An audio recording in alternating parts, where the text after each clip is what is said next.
Hello guys. इस question में हम डिस्कस करेंगे हमारा सवाल नाइट स्टोर। हमें इनपुट में एक n क्रॉस n का चेस बोर्ड दे रखा है और हमें एक रो और कॉलम दे रखा है जहाँ पे हमारा नाइट खड़ा है। और हमें क्या प्रिंट कराना है? We are required to print all the moves of a knight, जिसमें हमारा नाइट पूरे सेल्स, चेस बोर्ड के सारे कॉलम, सारे सेल्स विजिट कर पाए। तो वो हमें सारे पाथ प्रिंट करवाने, और एक कंडीशन दे रखी है कि वो एक सेल पे एक ही बार ट्रैवल कर सकते हैं। All cells of the chess board exactly once. तो ये हमारा क्वेश्चन है। मैं आपको थोड़ा आउटपुट फॉर्मेट दिखाना चाहता हूँ कि इस तरह में आउटपुट फॉर्मेट में प्रिंट करवाना है। हमें बेसिकली पूरा अपना चेस बोर्ड प्रिंट करा देना है, और उसके लिए हमें एक display the chess board function दे रखा है। ठीक है, चलिए देखते हैं। तो हमें एक n क्रॉस n का चेस बोर्ड दे रखा है। मैं यहाँ पे उस इंडेक्सेस मेंशन कर देता हूँ। 0 1 2 3 4, 0 1 2 3 4। अब मानते हैं हमारा नाइट कहीं खड़ा है हमारे चेस बोर्ड के, हमें वो रो और कॉलम मेंशनड है, तो हमारा नाइट है। अब हमें क्या मेंशनड है कि नाइट की डायरेक्शंस। ठीक है, नाइट की डायरेक्शंस।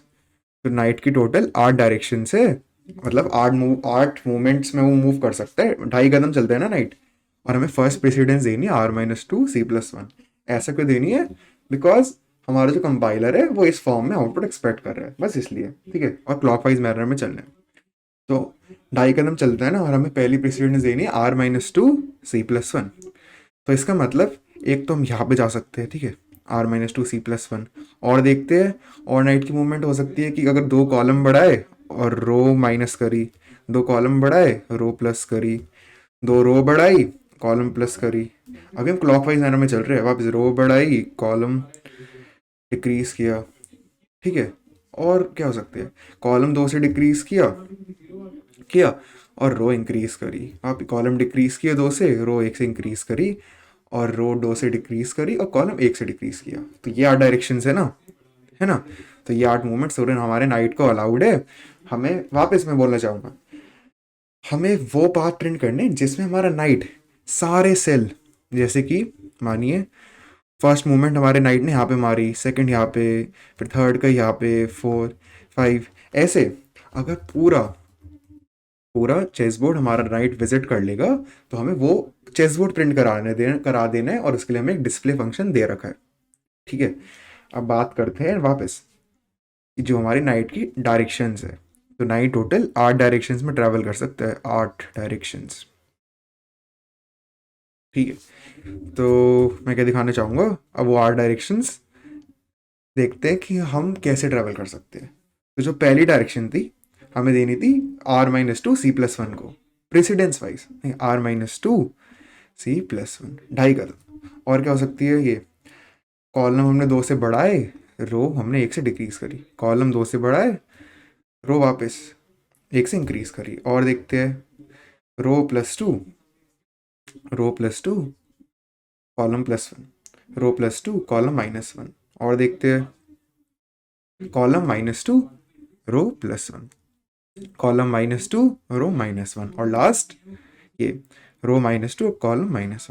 अब मैं क्या करना चाहूँगा, मैं यहाँ पे वो डायरेक्शन है ना जो हमने लिए है, मैं यहाँ पे मेंशन करना चाहूँगा। तो हमारी पहली डायरेक्शन है ना, पहली में हमने क्या किया था, बहुत इंपॉर्टेंट है, रो-2 और C+1 प्रेसिडेंस वाइज चल रहे हैं हम क्लॉकवाइज मैनर में। सेकंड सेकंड में कॉलम, यहाँ से पहले रो ही लिख देते हैं, रो हमारी -1 हो रही है, और जो कॉलम है वो हो रहा है +2। Third, row column +2। Fourth, row और जो कॉलम है +1। Fifth, row column -1। Sixth, row और कॉलम -2, है ना। सेवेंथ सेवेंथ में क्या हो रहा है, रो-1 हो रही है और कॉलम -2 हो रहा है। और लास्ट एट्थ मूवमेंट, रो-2 और कॉलम -1। कॉलम 1 से गिर रहा है और रो 2 से डिक्रीज हो रही है। तो ये 8 मूवमेंट अलाउड है। ठीक है, तो जैसे कि मानिए ये हमारा नाइट है ना। हम्म, तो एक सेकंड मैं आपको क्या दिखाना चाहूँगा, ये छोड़िए, इसको हटाते हैं। हमारा नाइट यहाँ पे स्टैंड कर रहा है ना, और हमने यहाँ से फर्स्ट मूवमेंट ली, तो फर्स्ट मूवमेंट बाद हमारा नाइट यहाँ पे चले जाएगा, सही बात है।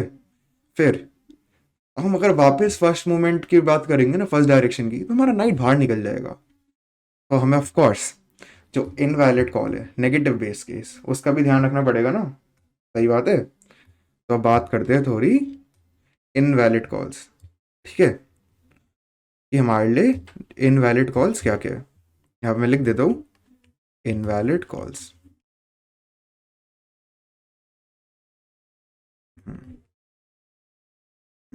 पहली, कि हमारा जो रो है, हमारी रो अगर नेगेटिव में चले जाए, हमारी रो अगर नेगेटिव में चली जाए, जीरो से कम हो जाए, तो वो गलत है, हम मैट्रिक्स से बाहर निकल जाएंगे ना। और कॉलम भी हमारा नेगेटिव हो गया। अब सेकंड क्या बात करते हैं, कि अगर जो हमारी रो है वो वापस मैट्रिक्स से बाहर निकल जाए, बट नीचे से, मतलब कि जो ऐसे कि हमारा जो नाइट है, हमारा नाइट यहाँ पे था ना, है ना, मानो अब यहाँ पे है और हमने फोर्थ कॉल लगाई। फोर्थ में क्या हो रहा था, row plus two C plus one, तो हम बाहर निकल गए ना, समझ रहे। तो अगर हम उसको सिंपली लिख सकते हैं, अगर हम बाहर निकल रहे हैं ना, तो अगर रो हमारी एन से बड़ी हो गए, ठीक है, और जो कॉलम है, कॉलम के लिए भी सेम, और कॉलम एन से बड़ी हो जाए, ये एन क्रॉस एन मैट्रिक्स है ना, तो हमें एम की चिंता नहीं करनी पड़ेगी, क्योंकि एन नहीं दे रखा है हमें। अब तीसरी कॉल क्या हो सकती है, हमने क्लियरली बात करी है ना अभी, कि जो हमारा नाइट है वो एक सेल में एक ही बार विजिट कर सकता है। तो उसके लिए हम लिख सकते हैं कि अगर, वेट, इससे पहले मैं आपको एक इंपॉर्टेंट चीज़ दिखाना चाहूँगा, मैं आपको एक बार थोड़ा फंक्शन रिवाइज कराना चाहूँगा। तो इसमें हमें क्या दे रखा है, प्रिंट्स नाइट और फंक्शन, चेस पास करा गया है एन, ये एन क्रॉस एन का चेस बोर्ड है, आर और सी और अपकमिंग मूव। अपकमिंग मूव क्या कर रहे हैं, कि हम जब भी कोई स्टेप लेते हैं तो हम अपने अपकमिंग मूव को +1 कर देंगे, ठीक है।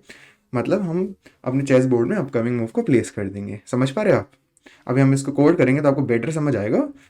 तो हमारी इनवैलिड कॉल्स में ये भी आएगा कि अगर स्टार्टिंग में तो हर जगह जीरो पड़ा है ना हमारे मैट्रिक्स में, तो हम सिंपली लिख सकते हैं अगर जीरो के अलावा कुछ और पड़ा है ना हमारे चेस बोर्ड में, अगर जीरो के अलावा कुछ और पड़ा है, तो इसका मतलब हम ऑलरेडी विजिट कर चुके हैं, और हम ऑलरेडी विजिट कर रहे हैं तो हम रिटर्न कर जाएंगे। तो ये थी हमारी इनवैलिड कॉल्स। ठीक है, तो अभी हम इतना कोड करते हैं, फिर हम बाकी समझते हैं। बिल्कुल सही बात है। तो स्टार्टिंग में बात करते हैं इनवैलिड कॉल्स की। ठीक है, तो यहाँ पे मैं लिख देता हूँ इनवैलिड कॉल्स। तो एक थी हमारी, अगर रो नेगेटिव चले जाए तो रो से बड़ा अगर जीरो है, और कॉलम नेगेटिव चले जाए, और जो हमारी रो है वो greater than equal to N हो जाए। और यहाँ पे हमने ग्रेटर देन क्यों किया है, क्योंकि हम दो के दो मूवमेंट ले रहे हैं ना, 2.5 कदम चलते हैं, r-2 कॉलम +2, हम दो के कदम ले रहे हैं, तो same column is greater than equal to N. ठीक है, और जो हमने डिस्कस करी है कि हमने अगर पहले ही वो सेल पे हम विजिट कर चुके हैं, तो उसके लिए चेस RC अगर जीरो नहीं है तो इसका मतलब हम उसे विजिट कर चुके हैं, और अगर ये केस है तो हमें क्या करना है, तो सिंपली रिटर्न। ठीक है, अब बात करते हैं हमारी नाइट की मूवमेंट्स के बारे में। तो नाइट की टोटल कितनी डायरेक्शंस अलाउड है, 8 डायरेक्शंस ना, जैसे कि आप यहाँ पे देख सकते हैं 8 डायरेक्शंस में नाइट को मूवमेंट करना अलाउड है, 8 डायरेक्शंस ना। इससे पहले जो हमने क्वेश्चन किया था, कौन सा, फ्लड फिल, तो फ्लड फिल में 4 डायरेक्शन अलाउड थी, वैसे इसमें इसमें 8 डायरेक्शन अलाउड है। तो आपको पता है कि अगर कितनी डायरेक्शन होती है तो उतनी कॉल्स हमें लगानी पड़ेगी। तो print knight store chess N RC और अपकमिंग मूव। ठीक है, अब अपकमिंग मूव है, तो अपकमिंग मूव को तो हम हमेशा +1 कर रहे थे ना। और अभी मूवमेंट्स के बारे में थोड़ी बाद में बात करेंगे। उससे पहले मैं आपको क्या बताना चाहता हूँ, कि अभी कोई भी मूवमेंट लेने से पहले जिस सेल पे है, तो उस सेल की हम जो मूवमेंट है वो अपने मैट्रिक्स में, अपने चेस बोर्ड में ऐड करवाएंगे। तो chess RC equal to upcoming move, है ना। तो ये हमने किया। अब हमारे 8 डायरेक्शन में मूवमेंट अलाउड है ना हमारे नाइट को, 8 डायरेक्शन, 2.5 कदम, ठीक है, जो हमने भी डिस्कस करी है। तो 2 3 4 5 6 7 8, तो 8 मूवमेंट्स हो गई। अब पहली डायरेक्शन, पहली थी हमारी r-2 C+1, हमें इसको ही प्रेसिडेंस देनी है। यहाँ पे मैं लिख देता हूँ r-2 और C+1। ठीक है। अब सेकंड क्या थी, सेकंड में हो रहा था कॉलम +2 और r-1, है ना। थर्ड में कॉलम +2 r+1, और फोर्थ में देखते हैं ना, फोर्थ में r+2 और c+1, तो r+2 और c+1, है ना। फिफ्थ में r+2 और c-1। अब सिक्स में क्या होगा, कॉलम तो 2 से डिक्रीज होगा और रो +1 होगी। सेवन्थ में वापस कॉलम 2 से डिक्रीज होगा और इस बार रो -1 होगी। बिल्कुल सही, हम क्लॉकवाइज मैनर में चल रहे हैं। और लास्ट में रो -2 और कॉलम -1, है ना। तो ये डायरेक्शंस हमारे नाइट को मूव करना अलाउड है। ठीक है। अब मैं आपको दिखाना चाहूँगा कि ये एक्चुअली कैसे वर्क कर रहा है। तो उसके लिए मुझे आप मेरे साथ बने रहिए, हम अच्छी तरह इसको समझेंगे, अभी आपको थोड़ा आइडिया लग जाए कि ये रिकर्जन वर्क कैसे करेगा। ठीक है। तो उसके लिए मान लीजिए मैं इसको भी इरेज कर देता हूँ, ये मैं इसको कॉपी करना चाहूँगा, ये रहा जो मेरा चेस बोर्ड है। ये रहा। अब ये लाइन भी ले आते हैं, ये रही हमारी लाइन। अब मानिए हमारा नाइट खड़ा है यहाँ पे 2 सेकेंड रो के 0 कॉलम पे हमारा नाइट खड़ा है, तो यहाँ पे मैंने 1 कर दिया। ठीक है। अब मेरे पास क्या कितने ऑप्शंस थे, मेरे पास टोटल 8 डायरेक्शन में जाना अलाउड था ना, 8 directions, 1 2 3, direction 1, direction 2, direction 3, direction 4 5 6 7 8, total 8 direction में हमारे मैट्रिक्स जाना अलाउड था। सही बात है। इसको थोड़ा क्लीन बना लेते हैं कि आपको अच्छी तरह दिखे, 5 6 7 और 8, हाँ बेटर, 8 डायरेक्शन। तो अब हम पहले डायरेक्शन 1 की कॉल लगाएंगे, दो थी r-2 c+1। हम जब भी डायरेक्शन 1 की कॉल लगाएंगे ना, तो पता क्या होगा, तो जो ये मैट्रिक्स है, इसको और थोड़ा बड़ा कर लेते, छोटा कर लेते हैं कि जगह आ जाए इतनी। हाँ, तो अब इसको जूम कर लेते हैं, मैं चाहता हूँ आपको क्लियरली दिखे। हाँ, आपने डायरेक्शन 1 की कॉल लगाई है, आपने डायरेक्शन 1 की कॉल लगाई ना, तो ये r-2 c+1 होगा। और यहाँ पे हाँ, अब नेगेटिव कॉल तो है नहीं, तो अब सिंपली यहाँ पे 2 प्लेस कर देंगे, तो ये अपकमिंग मूव आपने बढ़ाया। अब यहाँ से आपने वापस r-2 c+1 की करी, कॉल लगाई, बट वो कॉल तो इनवैलिड है ना, क्योंकि आप नेगेटिव में चले जाएंगे। तो आप क्या करेंगे, सेकंड डायरेक्शन की कॉल लगाएंगे यहाँ से। ठीक है। तो इसका मतलब अब यहाँ से एक सेकेंड, अब यहाँ से आपके पास वापस 8 डायरेक्शन की कॉल अलाउड है। डायरेक्शन 1, हमने डायरेक्शन 1 लगाई, तो 1 तो आप लगा नहीं सकते क्योंकि नेगेटिव है, फिर आपने डायरेक्शन 2 की लगाई। ठीक है। तो अब आपने डायरेक्शन 2 की कॉल लगाई ना, तो पता क्या हुआ, सही है। अब इसको इधर ले आते हैं। हाँ, तो अब मैं आपको यहाँ पे दिखाना चाहूँगा कि क्या हो रहा था कि डायरेक्शन 2 की कॉल में r-1 और c+2, तो r-1 अभी भी आप सोच रहे हो तो नेगेटिव में चले जाएगा, तो हम डायरेक्शन 3 की कॉल लगाएंगे। तो हमने डायरेक्शन 3 की कॉल लगाई और डायरेक्शन 3 में क्या था, r+1 और c+2, तो ये वैलिड है। तो हमने क्या किया, r+1 किया और c+2 यहाँ पे 3 प्लेस करा दिया। तो कुछ ऐसे हमारा जो रिकर्जन है ना वो वह करेगा, मैं आपको ये दिखाना चाहता था। तो इसके लिए मैं आपको ये बताना चाहता हूँ, तो मानो आपको एक पाथ आ गया, आपने हर जगह प्लेस करा दिया, फिर आपको और पाथ भी तो एक्सप्लोर करने ना, तो हम बैक ट्रैकिंग कर रहे हैं, हमें बैक ट्रैक करना पड़ेगा और पाथ एक्सप्लोर करने पड़ेंगे। तो उसके लिए हमें अपना मूव अनमार्क करना पड़ेगा। तो यहाँ पे जब हमने सारी कॉल्स लगा ली, तो हमें सिंपली वापस अपने चेस आरसी को 0 करना पड़ेगा। ठीक है, हमने उसको अनमार्क कर दिया, छोटी सी बात है, हमने उसको अनमार्क कर दिया। अब बात करते हैं आंसर की कि हमें अपना आंसर कब मिलेगा। तो जब हम सारे मैट्रिक्स पे विजिट कर लेंगे सेफली, तो मतलब हमें आंसर मिल गया, तो मैं उसको सिंपली लिख सकता हूँ कि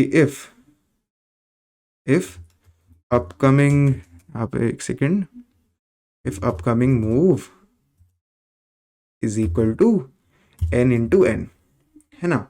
if upcoming move is n/n, तो इसका मतलब मुझे अपना आंसर मिल गया। तो मैं सिंपली डिस्प्ले बोर्ड का जो मुझे फंक्शन दे रखा है ऊपर, उसको देखते हैं। मैं फुल स्क्रीन कर देता हूँ। हाँ जी, तो हम सिंपली डिस्प्ले बोर्ड का फंक्शन कॉल करेंगे, डिस्प्ले बोर्ड। अब यहाँ पे एक और बात है जो मैं आपको दिखाना चाहूँगा, बट अभी समझते हैं कि हमने सारा डिस्प्ले बोर्ड का फंक्शन रिटर्न कर दिया। अब जो मैं आपको बताना चाहता हूँ कि हमने अपना फंक्शन में जो अपकमिंग मूव है वो 1 पास किया है। ठीक है, हमने 1 पास किया है।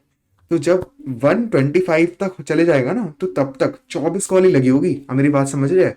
हमारा मानो N5 है, तो हमने एक कॉल लगाई नहीं होगी तुम, क्योंकि जो एरे है वो तो 0 से स्टार्ट होता है ना। तो उसके लिए हमें एक और चीज़ ध्यान में देनी पड़ेगी कि यहाँ पे भी जब upcoming move is equal to n cross n, तो हमें क्या करना पड़ेगा, यहाँ पे भी हमें चेस RC में अपकमिंग मूव प्लेस कराना पड़ेगा। मतलब जो उसका मूव है वो अपडेट करना पड़ेगा, जो n क्रॉस n वाला मूव है। और हमने इसको प्लेस कराया अपने नाइट को, अपने जैसे कि हम कह रहे हैं, तो हमें उसको अनप्लेस भी तो कराना पड़ेगा। तो चेस RC इक्वल टू 0, है ना। तो यही था हमारा कोड। अब इसको रन करके देखते हैं।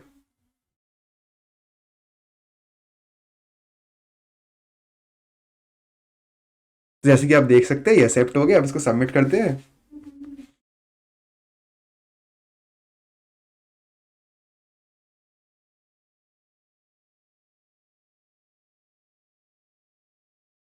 Submit submit submit submit.